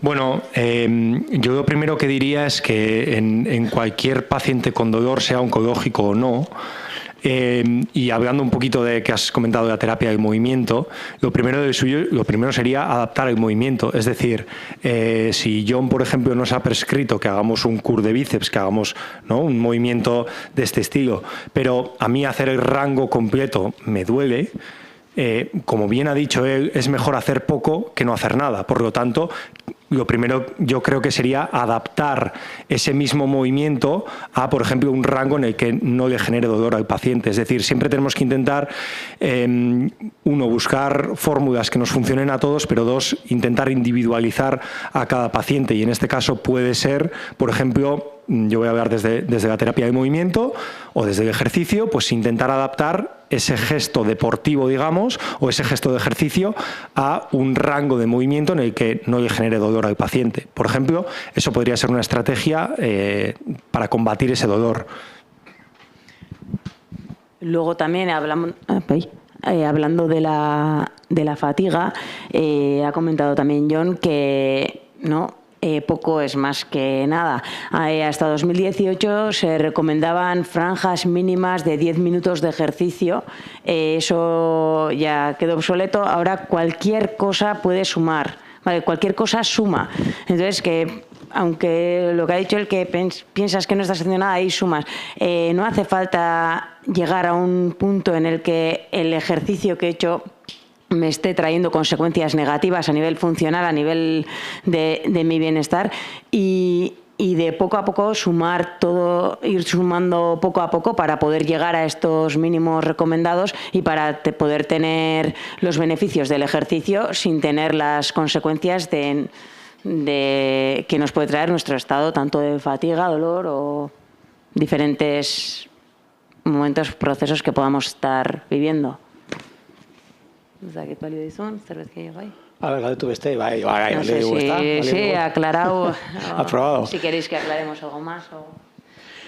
Es que bueno, bai, pasai. Hola, zuretzako Jon. Nei asko gustatu zait, o sea, me ha gustado mucho la apreciación que has hecho y creo que no se conoce entre una persona inactiva física y una persona sedentaria. Y creo que esto es vital, importantísimo en cualquier proceso patológico. Es decir, que cuando nosotros queremos que alguien sea activo físicamente, es decir, que cumpla una serie de recomendaciones de X días a la semana, de X tiempo, de X intensidad, que todos lo sabemos, está lo anterior. Y lo anterior es que tenemos una persona que es extremadamente sedentaria, que a lo mejor está justificado pues, por su dolor, por su incapacidad, pero a lo mejor también está justificado pues, por su personalidad, por su parte psicológica también, ¿no? Y muchas veces a mí me da la sensación de que nos empeñamos, y es una sensación mía a lo mejor, pero en mi experiencia clínica, nos empeñamos en que la persona sea activa físicamente, en diseñar programas de ejercicios físicos adaptados a sus necesidades, todo esto, ¿no? Monitorizar las sesiones, el volumen, ver... Pero no le damos importancia a esa educación del sedentarismo, que es cómo podemos motivar a la persona para que a lo largo del día, en las cosas pequeñitas de la vida, cuando además también está mal, con dolor, cansado, pues fomentar que pueda hacer las cosas de casa, ¿no? Que a veces depende cómo está la persona, igual es un mundo levantarse de la cama, ir a la cocina, simplemente a prepararse un café con leche, ¿no? Pero, ¿qué estrategias utilizáis o qué recomendaciones piensas que se pueden dar a una persona que está en esa situación, ¿no? Pues para regular de alguna manera esos comportamientos sedentarios que son bastante graves, ¿no? A ver, al final lo más importante es poner objetivos claros y realistas. No podemos pasar de 0 a 100. Si venimos de un entorno en el que no nos hemos movido mucho, no hemos hecho nunca ejercicio físico, o sea, nunca es tarde para empezar a hacerlo, pero tenemos que ser conscientes de que tenemos que empezar muy poco a poco y progresivamente. Es verdad que siempre queremos llegar a esos mínimos o llegar siempre a un punto, pero de verdad que no hace falta hacer siempre más. Muchas veces es mejor hacer poco y bien que estar 2 horas haciendo algo que no nos beneficie realmente. Entonces, lo que yo recomendaría para esos casos es eso, ponernos objetivos realmente que sean sensatos y que podamos llegar, y muchas veces para esa motivación o para eso que podamos mantener en el tiempo, marcarnos objetivos además de a largo plazo, a corto plazo, porque vamos a ir consiguiendo esos pequeños objetivos poco a poco y también nos va a motivar a seguir en este camino del ejercicio físico, porque esto, como han dicho, puede ser una medicación, pero es una medicación que no podemos dejar. No es como el ibuprofeno, se me ha pasado el dolor de cabeza, lo dejo. No, esto es algo que tenemos que incorporar en nuestros hábitos de vida, y en un momento de enfermedad quizás tenga ese plus de importancia por todos los beneficios que nos va a traer, pero tanto antes como después tenemos que seguir realizándolo. Totalmente de acuerdo contigo, es que ricasco. Oiga, txalo bat, hori zen.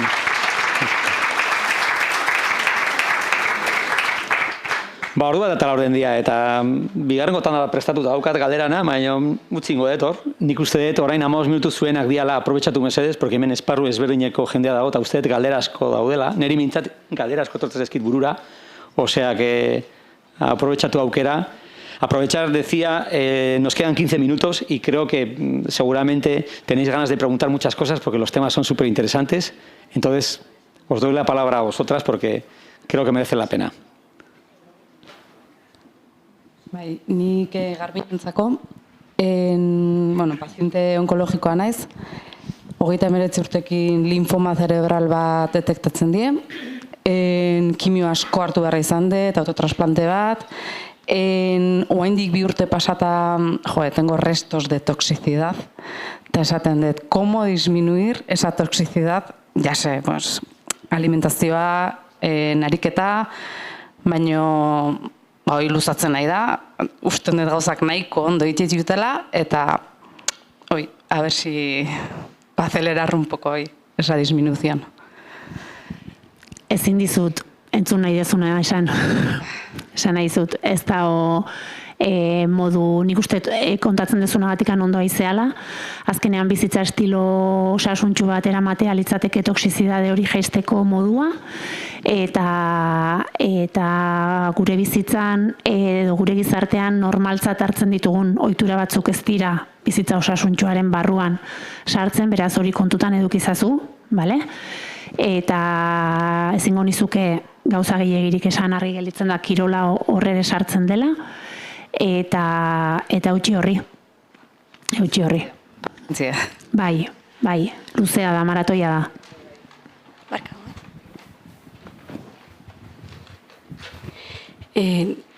Algo que pudierais decir sobre microbiota, probióticos, azúcar, entre paréntesis, carbohidratos que se convierten en azúcar y tal, y cáncer.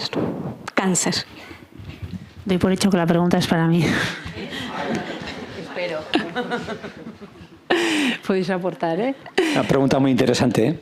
Bai. Sobre azúcar y cáncer podríamos hablar mucho, pero... Sí, no, échame una mano, Yurri. Bueno, yo creo que azúcar y salud ya es ¿no? suficiente como para dar por hecho que azúcar y cáncer tampoco van de la mano, ¿vale?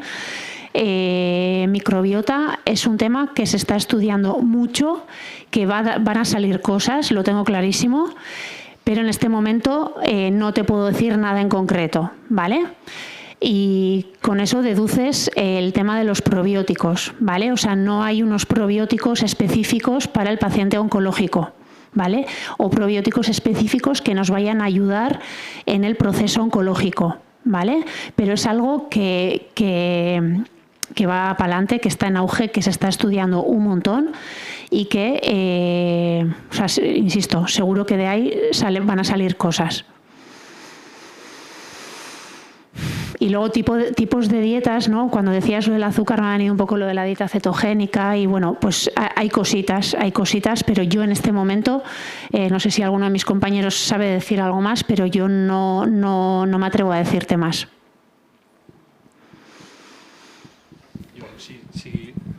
si puedo aportar un poquito, relacionado con lo que preguntas, allá por los años 30 hubo un investigador que se llamaba Otto Warburg que describió lo que se llamaba el efecto Warburg, que lo que venía a decir es que las células tumorales se alimentan de azúcar, ¿no? Bueno, de glucosa, digamos, pero que prefieren utilizar glucosa de manera anaeróbica, que se llama, a pesar de tener oxígeno, ¿sí? Que es una vía realmente ineficiente, pero un poquito fue un descubrimiento que le valió el premio Nobel, pero después, en los años 50, empezó el auge, digamos, de la genética a través del descubrimiento del ADN y, bueno, de la estructura del ADN y tal, y se dejó un poquito de lado de investigar todo eso. Ahora, digamos que está volviendo, no hay nada claro sobre el azúcar y, bueno, no me quiero meter donde no me llaman, pero sobre el efecto Warburg, sobre todo, que es eso, cómo se alimenta ese tumor, pero bueno, está en estudio y un poquito relacionado, pues cómo el ejercicio puede beneficiar a ese metabolismo o cómo el tumor se alimenta en este caso. Hay algunas hipótesis, etcétera, etcétera, pero bueno, tampoco podemos adelantar mucho. Y bueno, sí que hay investigadores en California, que pues Walter Longo y compañía, que están investigando temas de dietas cetogénicas, que ha comentado Garbiñe, etcétera, etcétera. Pero bueno, todavía estamos un poquito verdes en ese campo, diría.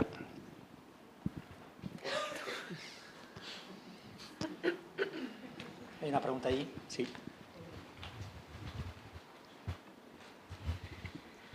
Hola, soy Merche. Mi pregunta era para John. En cuanto al ejercicio físico, que es ejercicio estructurado con una meta, más adelante te he escuchado que 3 días a la semana, pero mejor 5. No sé si te he entendido bien, porque en el ejercicio, por ejemplo, para la recuperación del músculo, el ejercicio de fuerza, cuando trabajas 5 días, a veces puede haber un agotamiento muscular. Bueno, me está pasando a mí que si estoy haciendo 5 días, empecé con 6 días, ahora estoy haciendo con 5 días, pero estoy notando que como que estoy más débil, como que el cuerpo está agotado, como que no le dejo descansar. Entonces te quería preguntar, a ver, si hacer 5 días a la semana igual puede ser contraproducente, que igual no le deje al músculo descansar para poder seguir trabajándolo. Bueno, Merche, gracias por la pregunta. La verdad que es una pregunta muy interesante y también he hablado de la intensidad. ¿A qué intensidad deberíamos entrenar? Que muchas veces también es ese miedo, ¿no? Igual entreno 5 días a la semana, pero ¿a qué intensidad estoy entrenando? Un punto muy importante es que tenemos que entrenar a una intensidad de la que nos podamos recuperar. Y ahí es donde voy un poco con esa pregunta. Tenemos que saber de esos 5 días... qué es lo que estamos haciendo los 5 días, cómo estamos distribuyendo el entrenamiento. Realmente no es peor o mejor entrenar 3 días que 5, que 6 o que 2. O sea, es lo que hacemos en esos días de entrenamiento. Si estás entrenando 5 días y realmente ves que no estás recuperando para el siguiente entrenamiento, igual tienes que dejar pues, esas 24 horas de descanso o un pelín más de descanso o dividir los entrenamientos en diferentes grupos musculares. Porque tú, por ejemplo, si estás entrenando un día la zona del torso, al día siguiente tus piernas van a estar fuertes porque no le has dado ese estímulo. Entonces tienes que ver un poco de esos 5 días qué es lo que haces cada día. Igual si estamos entrenando los 5 días el mismo entrenamiento, sí que puede ser que te estés cansada y para el 4.º día ya llegues que no puedes realizar esos entrenamientos. Pero pues, puedes jugar un poco pues, con eso, dividir los días en diferentes grupos musculares, hacer diferentes tipos de entrenamientos y si ves que aún así no consigues o que sigues estando más cansada, pues siempre puedes ir a donde un profesional a que te eche una mano o si no, pues intentar buscar otras herramientas o incluir un descanso, que también es importante el descanso. Nos tenemos que mover mucho, pero siempre tenemos que escuchar a nuestro cuerpo y recuperarnos bien antes del siguiente entrenamiento. Para hacer esos entrenamientos es mejor ir a un entrenador personal para que te haga un plan de entrenamiento o... Claro, al final... Obviamente... Por internet, o sea, ¿qué es lo mejor? Ay, perdona. Eso, me preguntaba si es mejor que te lo haga un entrenador personal, si hay que buscarlo por internet, si al final va a depender mucho de cada uno. Y como decíamos antes, va a depender mucho si hacíamos de antes o no. Si venimos de nunca haber cogido una pesa o llevamos entrenando años y ahora tengo un cáncer. O sea, es muy diferente la situación de cada uno. Obviamente tendríamos que ver la situación de cada uno y hacer unas recomendaciones individualizadas para esa persona. Porque, como ha dicho, te puede doler el levantar el brazo, igual tenemos que buscar un ejercicio en el que no hagas ese movimiento. Entonces, lo mejor siempre va a ser que un profesional esté contigo, te enseñe, individualice el entrenamiento a tus necesidades.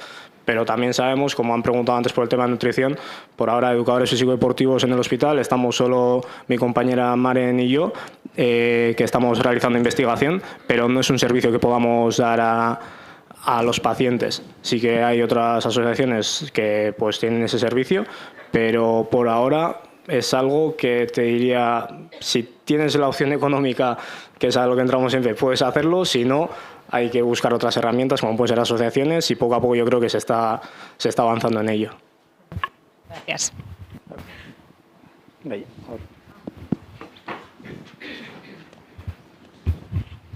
Kaixo.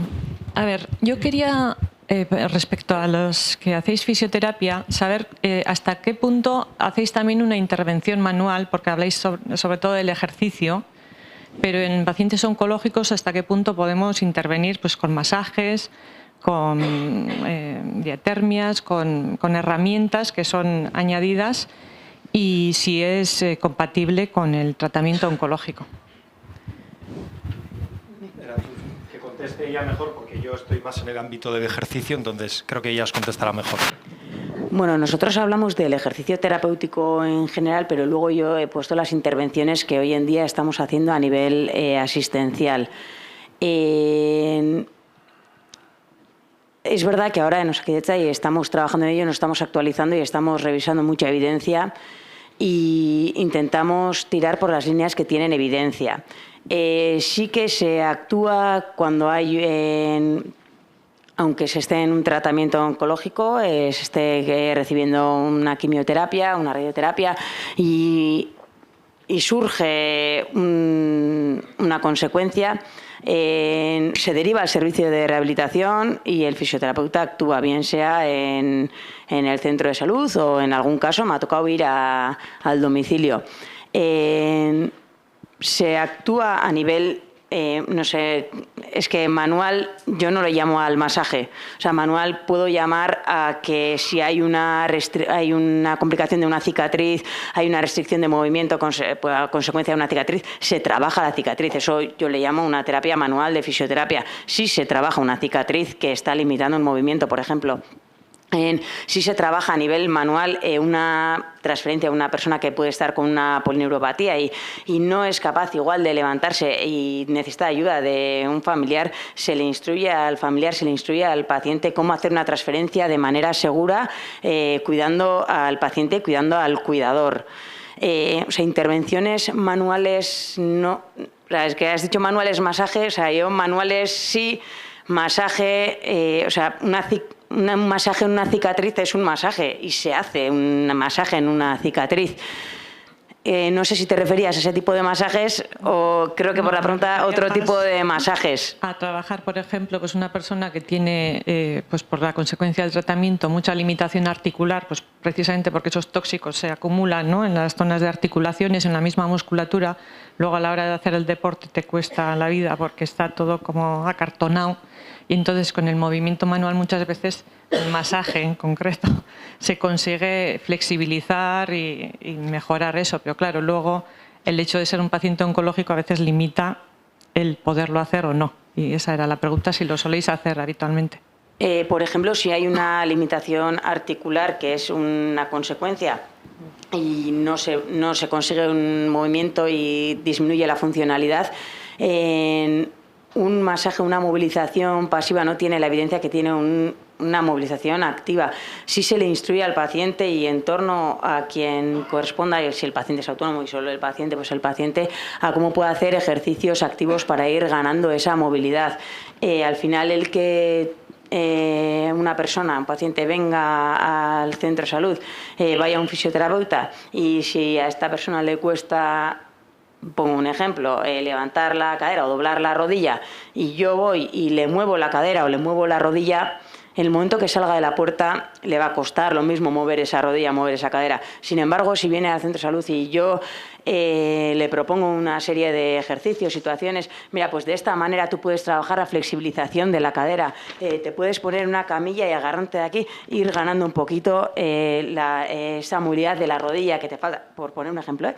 O dices, no, pues yo tengo un familiar o tengo acompañante que me ayuda o tengo un cuidador que me ayuda pero siempre intentando que sea de manera activa. O sea, yo tampoco te diría, no, pues mira, pues le enseño a un familiar y que te lo haga. No, yo te enseño cómo hacerlo de manera activa. Si necesitas ayuda en ese gesto y tienes la ayuda, instruimos a quien se necesite. Y sí que hay una intervención en el caso de una disminución de movilidad y se actúa y se hace esa terapia, pero un masaje como tal o una movilización pasiva realmente igual no te estoy ayudando, ¿no? No estoy ayudando yo si le muevo pasivamente la rodilla y la cadera no le estoy ayudando en ese objetivo, en ese proceso. No lo decía de forma excluyente, decía como preparación para luego los otros movimientos, pero bueno, ya te entiendo, es que ricasco.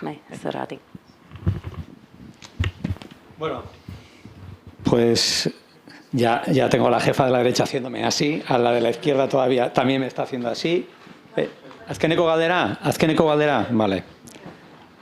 Ba, azkeneko galdera. Kaixo, eguerdion. Bueno, nire irizia eman nahi nuke hemen hasieran saio hontan esan den gauza batetaz, como paciente oncológica y además paciente de largo recorrido, quiero dar mi opinión sobre una cuestión que se ha comentado y, a ver, considero que el síndrome mano-pie, la afección de las uñas, la pérdida o la ganancia de peso no son problemas estéticos. Pueden llegar a ser problemas médicos y además muy importantes. En el caso de las pacientes, quien ha sufrido neuropatía periférica sabe que se puede llegar a una situación en la que la paciente o el paciente casi se ve imposibilitado para andar y puede llegar a sentir verdadero dolor. Creo que ha llegado un momento en el que hay que, de alguna manera, derribar esa idea de la estética en relación al cáncer. No hay estética o ausencia de estética. Se hace lo que se puede, estamos en buenas manos y, bueno, me parece que ese concepto, al menos yo no estoy de acuerdo, no, y bueno, soy Iñurri también y bueno, no sé, tengo contacto con otras compañeras y ahora mismo algunas están muy afectadas con este síntoma mano-pie, por ejemplo. Entonces, bueno, eso es lo que quería comentar. Patxalo bero bat.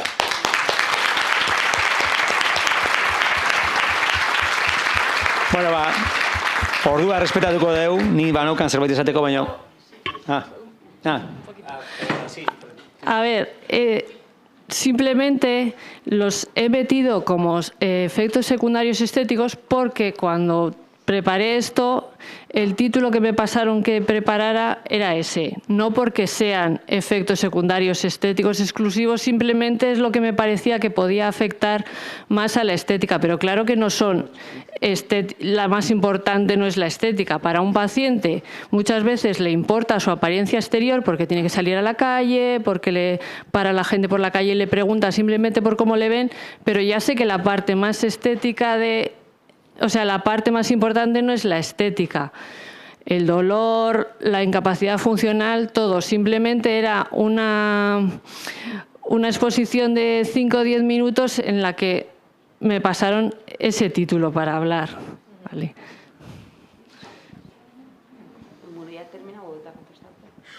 Yo quería aclarar una cosa. Mochian, mochian. Después de lo que has comentado tú, a ver, una cosa es Osakidetza y otra cosa quería comentar, lo he comentado, bueno, ahora se ha marchado, pero la supervisora de rehabilitación, existe lo que se llama el SOAF, que es el Servicio de Orientación a la Actividad Física, en la que un profesional sanitario de Osakidetza puede derivar. Ahí te enseñan estas pautas que antes ha comentado Jon, ¿vale? O sea, que al final en ese inicio sí existe de manera pública, o aunque no es, hay en centros de salud que existe ese servicio, otros están situados en polideportivos, pero está el SOAF que sí existe y es, bueno, las siglas dicen Servicio de Orientación a la Actividad Física. Y ahí te enseñan, es verdad que son unas sesiones para aprender o para personalizar, para ayudar, pero o sea, el personal sanitario de Osakidetza te lo puede prescribir y te enseñan esas pautas, pues si estás muy perdida y empezar de cero te puede ayudar. ¿Vale? Yo solo quería hacer una intervención muy rápida, 30 segundos.